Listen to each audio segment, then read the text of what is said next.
He walked out like a force of nature, because that's what Dwayne Johnson is, not a person who enters rooms but a phenomenon that transforms them. The Late Show audience didn't just applaud when he came through the curtain. They erupted. 300 people simultaneously becoming the loudest version of themselves, the way crowds do when someone walks in who carries with them the accumulated weight of millions of people's admiration. Dwayne absorbed it with that enormous, genuine smile, the one that had sold 100 films and 1,000 products, and had become so ubiquitous that it was easy to forget it was attached to an actual human being with an actual interior life that the smile didn't always reflect. He settled into the guest chair with the contained power of a man whose body had been his instrument and his armor and his identity for 30 years. Every movement deliberate, every gesture precise. The physical presence so overwhelming that the studio seemed to reorganize itself around him, the way rooms reorganize around certain kinds of gravity. He looked like a man who had never in his life been uncertain about anything. He looked like a man who had been born knowing exactly who he was and had simply spent 30 years becoming more of it. That was the image, that had always been the image. Stephen greeted him warmly. The band played, and for the first several minutes everything was exactly what anyone watching expected: big, warm, funny, generous. Dwayne Johnson at full capacity, which was a considerable thing. He talked about the new project, about the physical preparation it required, about the particular discipline of a man who had turned his body into a professional instrument, and maintained that instrument with a rigor that most people couldn't comprehend. He was charming and open and precise, giving the conversation everything it asked for, which was considerable, because Stephen was a good interviewer and Dwayne was a generous subject, and together they made something that felt effortless, even though effortlessness of that particular quality requires enormous work. He was entirely in control. And then Stephen set down his note cards. "Dwayne," he said, "I want to ask you about the transition, WWE to Hollywood, not the career side of it. Everyone knows that story, the numbers, the box office, the trajectory. I want to ask about what it felt like from the inside." Dwayne looked at him with the expression of a man who has been asked a version of this question 1,000 times and has a very good answer ready. A safe answer. An answer that was true enough to be believable and carefully enough shaped to reveal nothing he hadn't already decided to reveal. "It was the right move at the right time," he began. "The wrestling career had given me everything I could have asked for, and I knew that Hollywood was the next." "That's the answer you give," Stephen said gently. "I want the other one." Something moved across Dwayne's face, barely perceptible. The smile held, but something behind it shifted, the way a painting looks different when the light in the room changes and you realize there was another layer underneath the one you were looking at. "The other one," he said quietly. Stephen waited. Dwayne looked at his hands for a long moment. Large hands. Hands that had gripped championship belts and shaken presidents' hands and signed 10,000 autographs and lifted things that most people would never attempt to lift. Hands that had done everything that hands are required to do when you spend 30 years being one of the most recognized people on Earth. "When you perform in front of a live crowd," he began slowly, there's an energy transfer that happens that I don't think people who haven't experienced it can fully understand. It's not just applause, it's not just noise, it's information. The crowd tells you something in real time. They tell you whether what you're doing is working. They tell you whether who you're being is landing. They tell you whether the thing you're putting into the room is being received. And over years, over thousands of performances, you develop this sensor, this almost physical ability to read what a room needs and give it to them and feel it come back to you." Stephen nodded, very still. "And that feedback loop becomes how you know you exist," Dwayne said. "That sounds dramatic, I mean it literally. The crowd response was how I confirmed that what I was doing mattered, that I mattered. Every night tens of thousands of people would give me that confirmation and I would go home knowing I'd done something real, knowing who I was, knowing that the version of myself I was putting into the world had value." He paused, a long pause, the kind that has weight. "And then I left wrestling and went to Hollywood. In the first film I made, I'm on a set, small crew, camera in front of me, and I do the scene and the director says cut and the crew moves on to the next setup and he stopped. Nothing, silence. Not bad silence, not a negative response, just the absence of the thing I'd been using to confirm my existence for a decade. No crowd, no feedback loop, no 10,000 people telling me simultaneously whether I was enough. Just me and a camera and my own interior, which I had not spent nearly as much time developing as I had spent developing everything else." The studio was quiet.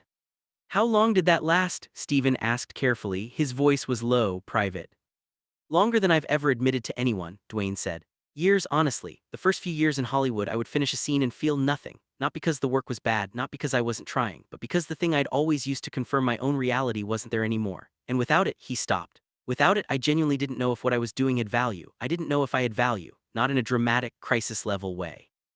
Just in the quiet, persistent, daily way that erodes you if you don't address it. Like I would walk off set and think, was that good? And I had no answer, because the answer had always come from somewhere outside myself, and outside myself was quiet.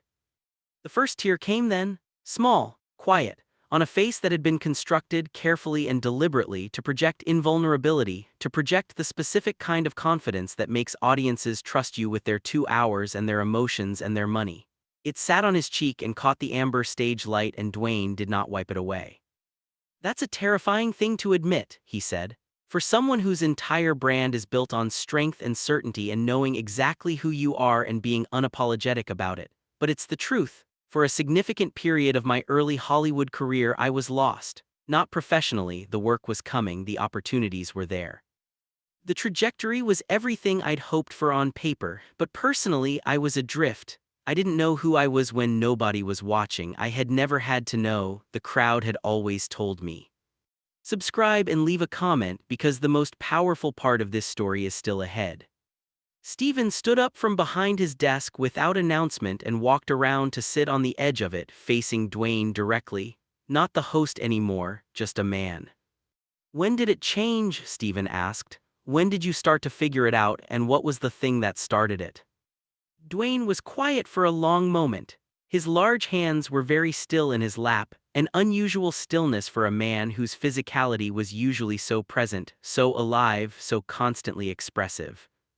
"Slowly," he said. "It changed slowly and not in the way I expected or hoped. I kept thinking the next film will do it. The next box office number, the next standing ovation at a premiere. I kept thinking that if enough external confirmation accumulated, eventually it would fill the space inside that the crowd used to fill.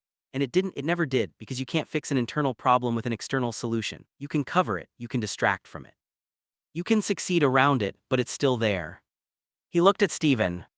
"What changed it," Dwayne said, "was a conversation with my daughter. She was maybe 4 years old. We were at home, just the two of us, no cameras, no crew, no project to discuss, no anything, just a quiet Tuesday at home. And she looked at me across the room and she said, 'Daddy, why do you look sad?'" His voice changed when he said it. Something in the register dropped, became softer and more private, the way voices become when they're carrying something they've protected for a long time.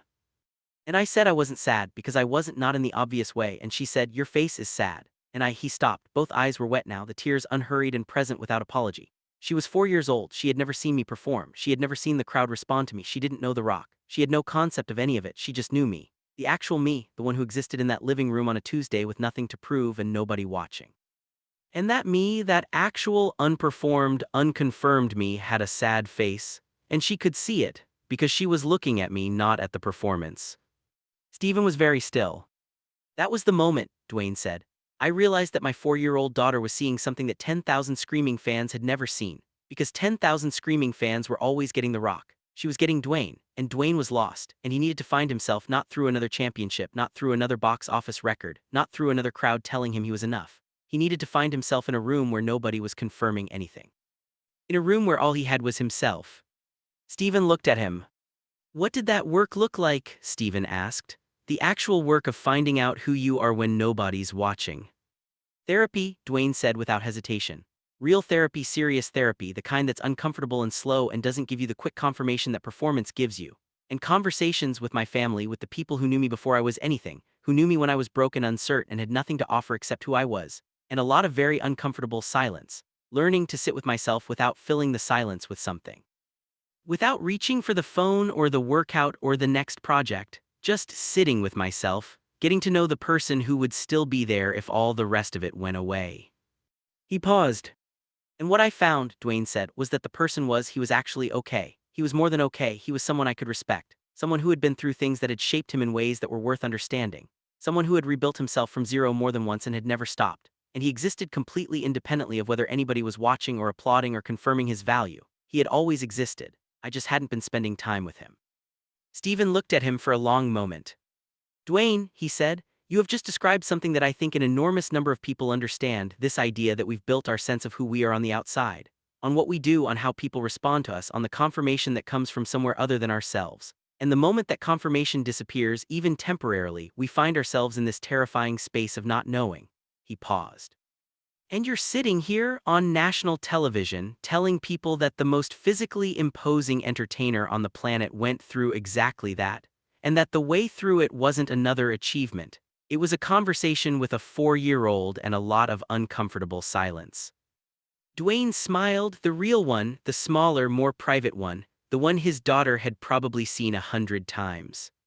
The Rock is a character, he said. A magnificent character, one that I am enormously proud of and that has given me everything I have, but he's a character, and for too long I confused being The Rock with being Dwayne, and The Rock needs the crowd. The Rock exists because of the crowd, because of the energy transfer, because of the confirmation loop. But Dwayne, he paused. Dwayne needed to exist even when nobody was watching. And learning how to do that, learning to be someone who exists fully and is okay with himself in a room with no audience, no crowd, no external confirmation of any kind, that was the hardest work I have ever done. Harder than any training camp, harder than any physical preparation, harder than anything I have ever done in a gym or on a set or in a ring. Does he, Stephen asked, exist when nobody's watching? Dwayne looked at him, and the answer came not as a performance, not as the confident proclamation that the image would have delivered, but as something quieter and more real, the answer of a man who had done the work and knew it. Yeah, he said, he does now, and it turns out he's someone I actually like. Stephen laughed, a real one, the kind that comes when something true has been said. That's the whole thing, isn't it? Stephen said, learning to be someone you actually like when nobody's watching. It's harder than it sounds, Dwayne said, when you've spent 30 years being someone that millions of people like. And more important, Stephen said. And more important, Dwayne agreed. The applause that followed was different from the eruption at the opening of the show. That had been the crowd responding to The Rock. This was 300 people responding to Dwayne, to something smaller and more real and more worth applauding than any championship belt or box office record. Dwayne Johnson had walked into the Late Show as a force of nature. He walked out as something more valuable and more rare. A man who knew who he was when nobody was watching. That night, laughter gave way to grace, and television remembered what it was for.